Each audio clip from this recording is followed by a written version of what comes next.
تفہیم القرآن، روزانہ ایک رکوع، ترجمہ و تفسیر کے ساتھ قرآن کو سمجھیں۔ سبسکرائب کریں اور جڑے رہیں۔ أفمن يعلم أنما أنزل إليك من ربك الحق كمن هو أعمى إنما يتذكر أولو الألباب۔ بھلا یہ کس طرح ممکن ہے کہ وہ شخص جو تمہارے رب کی اس کتاب کو جو اس نے تم پر نازل کی ہے حق جانتا ہے، اور وہ شخص جو اس حقیقت کی طرف سے اندھا ہے، دونوں یکساں ہو جائیں؟ نصیحت تو دانش مند لوگ ہی قبول کیا کرتے ہیں۔ دونوں یکساں ہو جائیں یعنی نہ دنیا میں ان دونوں کا رویہ یکساں ہو سکتا ہے اور نہ آخرت میں ان کا انجام یکساں۔ نصیحت تو دانش مند لوگ ہی قبول کیا کرتے ہیں۔ یعنی خدا کی بھیجی ہوئی اس تعلیم اور خدا کے رسول کی اس دعوت کو جو لوگ قبول کیا کرتے ہیں وہ عقل کے اندھے نہیں بلکہ ہوش گوش رکھنے والے بیدار مغز لوگ ہی ہوتے ہیں، اور پھر دنیا میں ان کی سیرت و کردار کا وہ رنگ اور آخرت میں ان کا وہ انجام ہوتا ہے جو بعد کی آیتوں میں بیان ہوا ہے۔ الذين يوفون بعهد الله ولا ينقضون الميثاق۔ اور ان کا طرز عمل یہ ہوتا ہے کہ اللہ کے ساتھ اپنے عہد کو پورا کرتے ہیں، اسے مضبوط باندھنے کے بعد توڑ نہیں ڈالتے۔ اس سے مراد وہ ازلی عہد ہے جو اللہ تعالیٰ نے ابتدائے آفرینش میں تمام انسانوں سے لیا تھا کہ وہ صرف اسی کی بندگی کریں گے۔ یہ عہد ہر انسان سے لیا گیا ہے، ہر ایک کی فطرت میں مضمر ہے، اور اسی وقت پختہ ہو جاتا ہے جب آدمی اللہ تعالیٰ کی تخلیق سے وجود میں آتا اور اس کی ربوبیت سے پرورش پاتا ہے۔ خدا کے رزق سے پلنا، اس کی پیدا کی ہوئی چیزوں سے کام لینا اور اس کی بخشی ہوئی قوتوں کو استعمال کرنا آپ سے آپ انسان کو خدا کے ساتھ ایک میثاق بندگی میں باندھ دیتا ہے، جسے توڑنے کی جرت کوئی ذی شعور اور نمک حلال آدمی نہیں کر سکتا، الا یہ کہ نادانستہ کبھی احیاناً اس سے کوئی لغزش ہو جائے۔ والذین یصلون ما امر اللہ به ان یوصل ویخشون ربهم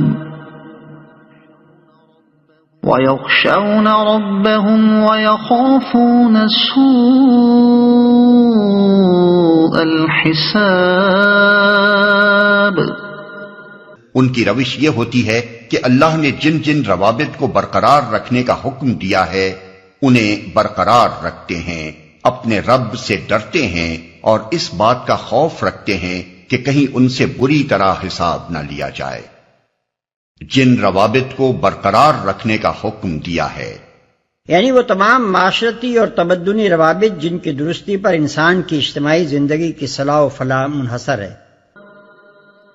والذین صبروا ابتغاء وجه ربهم وأقاموا الصلاة وأنفقوا مما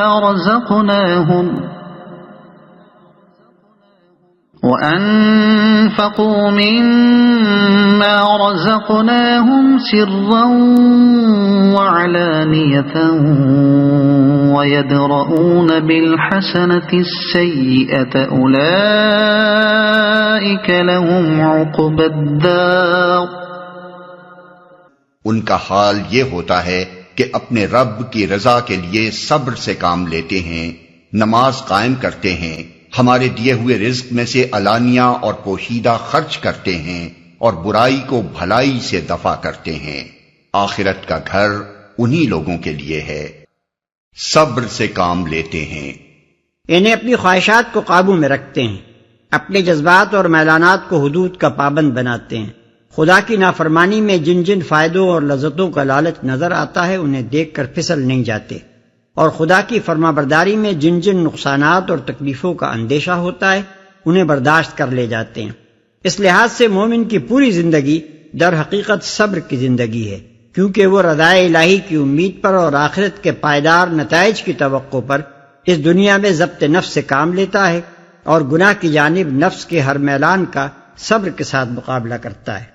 برائی کو بھلائی سے دفع کرتے ہیں، یعنی وہ بدی کے مقابلے میں بدی نہیں بلکہ نیکی کرتے ہیں۔ وہ شر کا مقابلہ شر سے نہیں بلکہ خیر ہی سے کرتے ہیں۔ کوئی ان پر خواہ کتنا ہی ظلم کرے وہ جواب میں ظلم نہیں بلکہ انصاف ہی کرتے ہیں۔ کوئی ان کے خلاف کتنا ہی جھوٹ بولے وہ جواب میں سچ ہی بولتے ہیں۔ کوئی ان سے خواہ کتنی ہی خیانت کرے وہ جواب میں دیانت ہی سے کام لیتے ہیں۔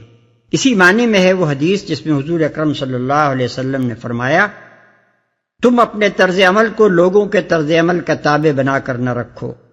یہ کہنا غلط ہے کہ اگر لوگ بھلائی کریں گے تو ہم بھلائی کریں گے، اور لوگ ظلم کریں گے تو ہم بھی ظلم کریں گے۔ تم اپنے نفس کو ایک قاعدے کا پابند بناؤ، اگر لوگ نیکی کریں تو تم نیکی کرو، اور اگر لوگ تم سے بدسلوکی کریں تو تم ظلم نہ کرو۔ اسی معنی میں وہ حدیث جس میں حضور اکرم صلی اللہ علیہ وسلم نے فرمایا کہ میرے رب نے مجھے 9 باتوں کا حکم دیا ہے، اور ان میں سے 4 باتیں آپ نے یہ فرمائیں کہ میں خواہ کسی سے خوش ہوں یا ناراض ہر حالت میں انصاف کی بات کہوں، جو میرا حق مارے میں اس کا حق ادا کروں، جو مجھے محروم کرے میں اس کو عطا کروں، اور جو مجھ پر ظلم کرے میں اس کو معاف کر دوں۔ اور اسی معنی میں ہے وہ حدیث جس میں حضور صلی اللہ علیہ وسلم نے فرمایا کہ جو تجھ سے خیانت کرے تو اس سے خیانت نہ کر۔ اور اسی معنی میں ہے حضرت عمر رضی اللہ عنہ کا یہ قول کہ جو شخص تیرے ساتھ معاملہ کرنے میں خدا سے نہیں ڈرتا، اس کو سزا دینے کی بہترین صورت یہ ہے کہ تو اس کے ساتھ خدا سے ڈرتے ہوئے معاملہ کر۔ جنات عدن يدخلونها ومن صلح من آبائهم وأزواجهم وذرياتهم والملائكة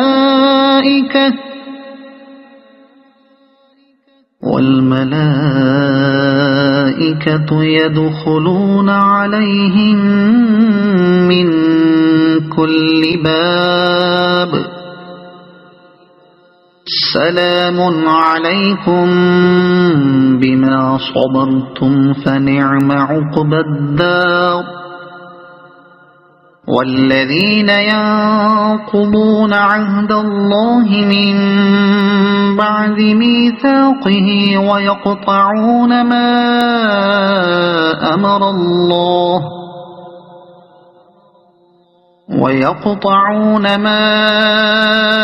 أمر الله به أن يوصل ويفسدون في الأرض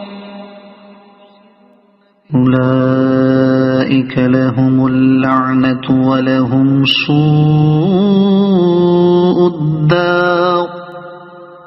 یعنی ایسے باغ جو ان کی ابدی قیام گاہ ہوں گے، وہ خود بھی ان میں داخل ہوں گے، اور ان کے آباء و اجداد اور ان کی بیویوں اور ان کی اولاد میں سے جو جو صالح ہیں وہ بھی ان کے ساتھ وہاں جائیں گے۔ ملائکہ ہر طرف سے ان کے استقبال کے لیے آئیں گے اور ان سے کہیں گے کہ تم پر سلامتی ہے، تم نے دنیا میں جس طرح صبر سے کام لیا اس کی بدولت آج تم اس کے مستحق ہوئے ہو، پس کیا ہی خوب ہے یہ آخرت کا گھر۔ رہے وہ لوگ جو اللہ کے عہد کو مضبوط باندھ لینے کے بعد توڑ ڈالتے ہیں، جو ان رابطوں کو کاٹتے ہیں جنہیں اللہ نے جوڑنے کا حکم دیا ہے، اور جو زمین میں فساد پھیلاتے ہیں، وہ لعنت کے مستحق ہیں، اور ان کے لیے آخرت میں بہت برا ٹھکانہ ہے۔ تم پر سلامتی ہے۔ اس کا مطلب صرف یہی نہیں ہے کہ ملائکہ ہر طرف سے آ کر ان کو سلام کریں گے، بلکہ یہ بھی ہے کہ ملائکہ ان کو اس بات کی خوشخبری دیں گے کہ اب تم ایسی جگہ آ گئے ہو جہاں تمہارے لیے سلامتی ہی سلامتی ہے۔ اب یہاں تم ہر آفت سے، ہر تکلیف سے، ہر مشقت سے اور ہر خطرے اور اندیشے سے محفوظ ہو۔